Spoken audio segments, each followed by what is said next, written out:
Thank you, ma'am. Thank you so much, ma'am. Respected Vijay, madam, and my dear friends, I will be talking about prescribing glasses in children. Part of it Dr. Kadiwal has already spoken about. There would be some, because since it is a topic in which there is a lot of, as he said, that it is more of experience and less of, perfect this thing that I would be doing this, I would be doing this. So let us start first with what is so special about kids. As he said, that they don't cooperate. Second thing is there is no subjective response from children. And third thing is that they actually don't complain. Like, if you give them any prescription, if they are less than 3 years, they were as such not cooperative for vision. They are again, they won't complain about headache, they won't complain about poor vision, and sometimes, their complaints are very vague. So, it makes it even more difficult to prescribe glasses. Now, this is a very small slide as to how glasses help.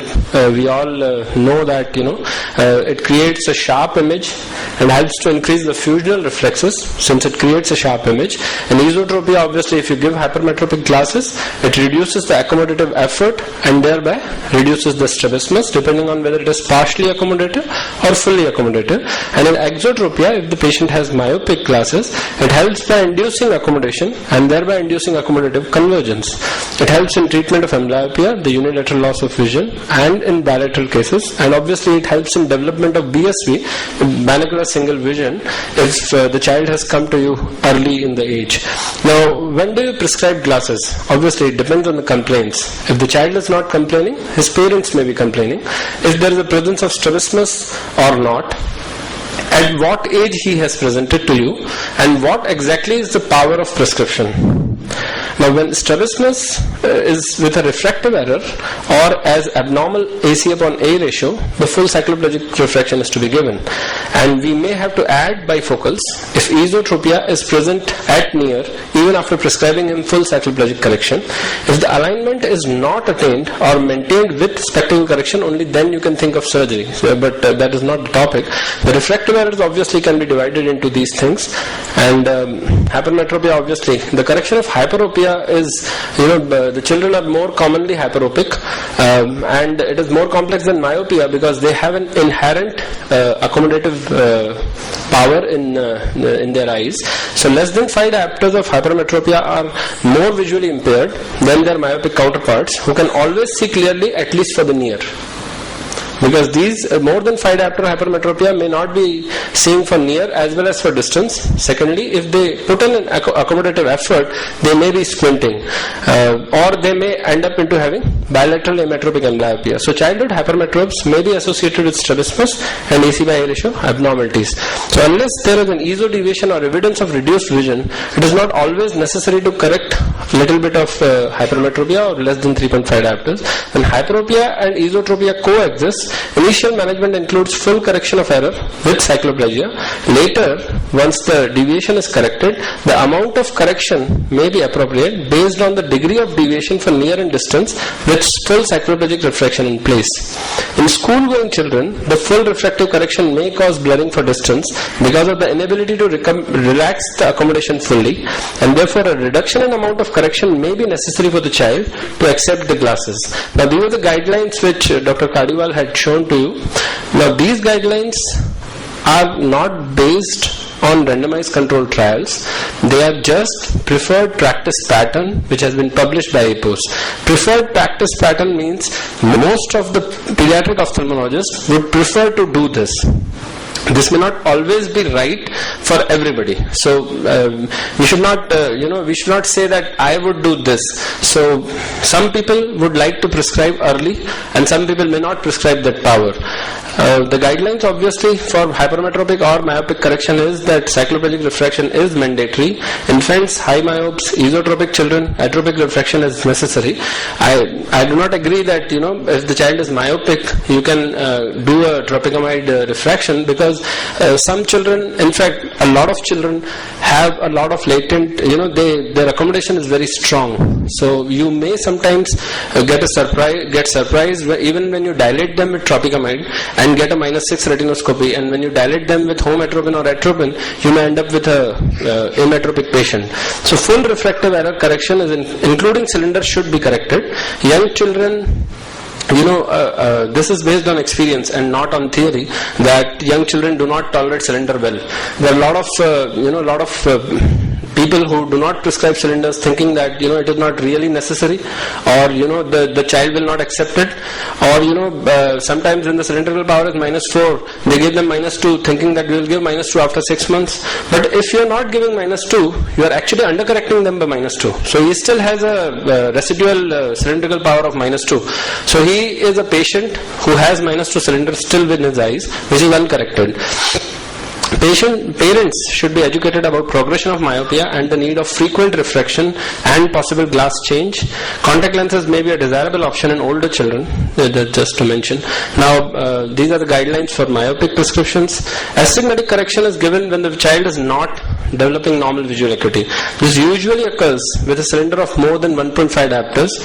Children readily accept full cylindrical correction at a proper axis and should be given in that axis. So it is very important to give them, if they have a cylindrical power which you feel is significant enough, then prescribe full cylinder.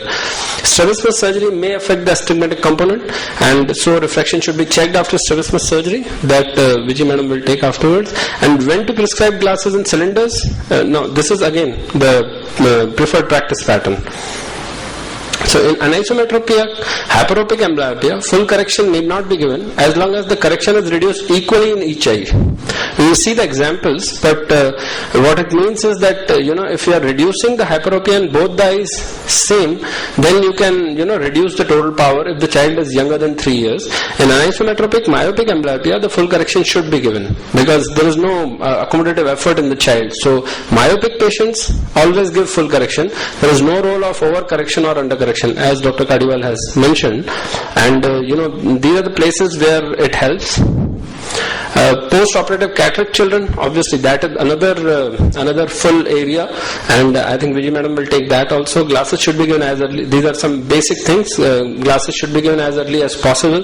Full correction mainly for near bifocals from school-going age. Early rehabilitation with IOL or contact lenses. And I would say that a lot of times I used to think that patients do not cooperate well with aphakic glasses. During my fellowship, I saw enough patients, and I am convinced, even in my practice, that aphakic glasses do work, and we have a lot of patients who are on aphakic glasses and they are really compliant. Bifocals are used mainly for treatment of accommodative esotropia with a high AC by A ratio. Bifocals should be fit high, usually with the top of the segment bisecting the pupil. Now you will have a tough time talking with the optician and making him convinced that this is what we need. We need executive bifocals for children and not cryptoc variety of bifocals which we normally give for adults. The optician would call you up and he will tell you, this cannot be made. Just tell him that if he cannot make it, he should send it to somebody else who can make it, because for children, near segment is as important as distant segment, and it is difficult for them to read and do their work if the near segment is not big enough.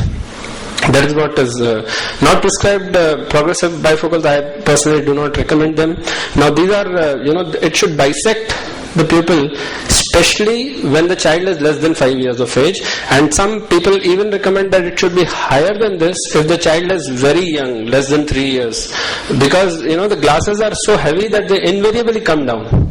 So bifocals are important, and the most important part of bifocal is that it should be bisecting the pupil. Okay. These are just few patients, just to tell you that how children wear glasses, and I come down to few cases which I saw in my practice.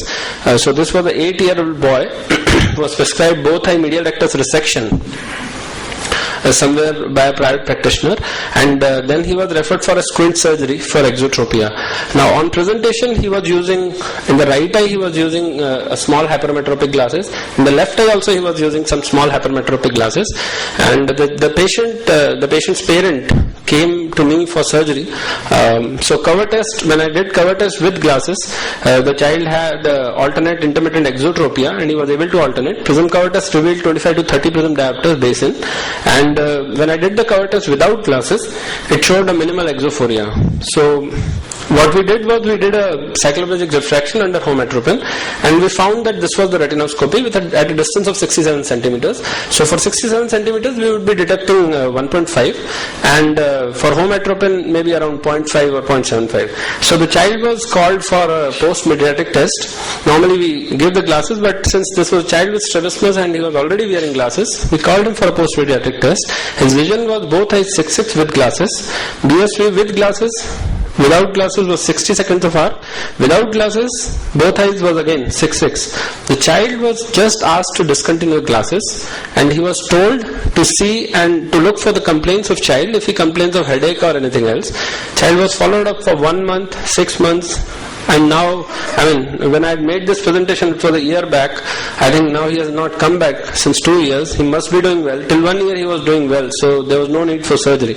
What I am trying to raise, the questions are that how much do you give in hypermetropia?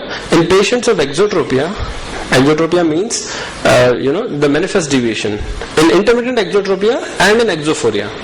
So it has to be understood that whether the deviation is manifest already or the child has a potential to fuse and has binocular vision. So it is important to check binocular vision in these patients. If they have a potential to fuse, if you don't give glasses, it is possible that the child may get corrected on his own. So let us see some other simple cases. A 26-month-old boy, visual acuity not cooperative, but fixation was good.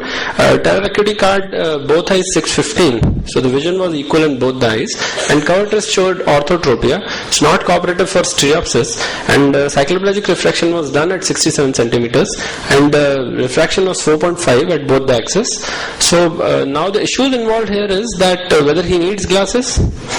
Does his deviation help us in selecting the glasses? Of course yes, because he doesn't have a deviation, and his age is important. It is almost 2 years, and if we have to give glasses, how much to give?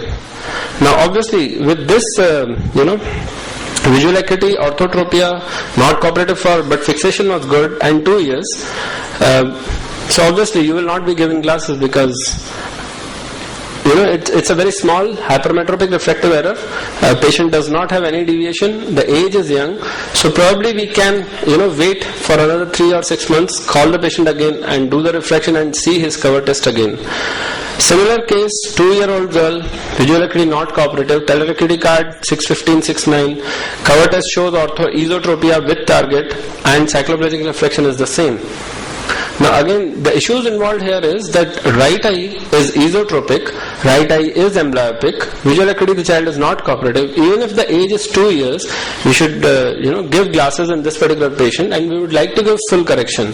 So what would be the full correction? Full correction means we have to just deduct for the distance.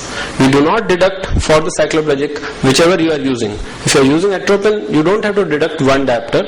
If you are using home atropine, you don't have to deduct the half diopter, which you would normally deduct in a patient in whom you do refraction, and then you will put the patient on amblyopia therapy. Thank you very much.